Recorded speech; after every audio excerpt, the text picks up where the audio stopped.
మీద ఇప్పుడు ఎలా పెడతారు? ఇవన్నీ ఆయన ఇన్ఫ్లుయెన్స్ చేయడమే. హోదాలో ఉన్నారు. ఆయన కనీసం సస్పెండ్ ఎందుకు చేయలేదు, అరెస్ట్ కోసం ఎందుకు ప్రయత్నం చేయలేదు?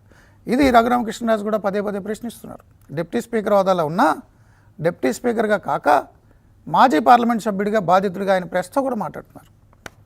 సో అంటే సెలెక్టివ్ యాక్షన్ ఉంటుందా? ర్యాంక్ను బట్టి, ఇన్ఫ్లుయెన్స్ని బట్టి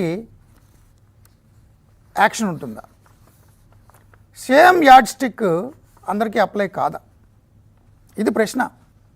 తెలంగాణలో కూడా సంధ్యా థియేటర్ దగ్గర తొక్కిసలాట జరిగినప్పుడు ఒక మహిళ చనిపోయారు. ఆమె కుమారుడు వెంటిలేటర్ మీద ఉన్నారు.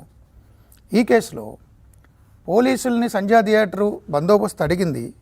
కానీ హీరోయిన్లు రావద్దు, వాళ్ళని రాకుండా నివారించండి, అక్కడ తొక్కిసలాట జరుగుతుంది, అక్కడున్న పరిసరాలు మేము పరిశీలించాం అని పోలీసు ఆ పర్మిషన్ నిరాకరించినప్పటికీ అక్కడికి వెళ్ళినందుకు, ర్యాలీ తీసినందుకు, ఓపెన్ టాప్ జీప్ మీద ఎక్కినందుకు హీరోకి సంబంధించి అందరి మీద కేసులు నమోదే.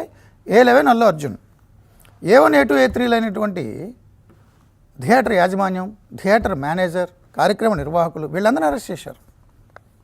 వీళ్ళని అరెస్ట్ చేసి అల్లు అర్జున్ కూడా అరెస్ట్ చేశారు. సీఎం రేవంత్ రెడ్డి ఏం చెప్తున్నారు? చట్టం అందరికీ ఒకటే. ఒకే కేసులో అరెస్ట్ చేసి కొంతమందిని అరెస్ట్ చేసి కొంతమందిని అరెస్ట్ చేయకపోవడం ఏంటి? అంతకుముందు బిగ్ బాస్ విన్ అయ్యి గత సీజన్లో ర్యాలీ తీసి ట్రాఫిక్కి ఇబ్బందులు కలిగించినందుకు అనుమతి లేకుండా పల్లవి ప్రశాంత్ అనే అతను అరెస్ట్ చేశారు, రిమాండ్కి పంపారు. అక్కడ ఎవరు చనిపోలేదు, కానీ ట్రాఫిక్ ఇబ్బందులు అయ్యాయి. ట్రాఫిక్ ఇబ్బందులు అయినప్పుడే అరెస్ట్ చేసి జైలుకి పంపినప్పుడు ఒక వ్యక్తి చనిపోయిన కేసులో ఎందుకు అరెస్ట్ చేయకూడదు? సేమ్ యార్డ్ స్టిక్ అప్లై అవ్వాలి కదా అందరికీ. అది ముఖ్యమంత్రి ప్రశ్నిస్తున్నారు తెలంగాణలో. సో ఆంధ్రప్రదేశ్లో విజయపాల్ అరెస్ట్ అయ్యారు, సునీల్ కుమార్ అరెస్ట్ కాలేదు రఘురామరాజు కేసులో. నటి జత్వానీ కేసులో కాంతిలాల్ రాణ్ తాత విశాల్ గున్ని బెయిల్ అప్లై చేశారు. వారు బెయిల్ ఎందుకు రిజెక్ట్ చేయాలని చెప్పి ప్రభుత్వం తరపున న్యాయవాదులు వాదిస్తున్నారు. సీతారామాంజనేయులు అసలు అప్లై చేయలేదు, ఆయన ఎందుకు అరెస్ట్ చేయలేదు? ఇది సాధారణ ప్రజలు అడగట్లా, హైకోర్టు అడిగింది. అంటే ర్యాంకును బట్టి, ఇన్ఫ్లుయెన్స్ని బట్టి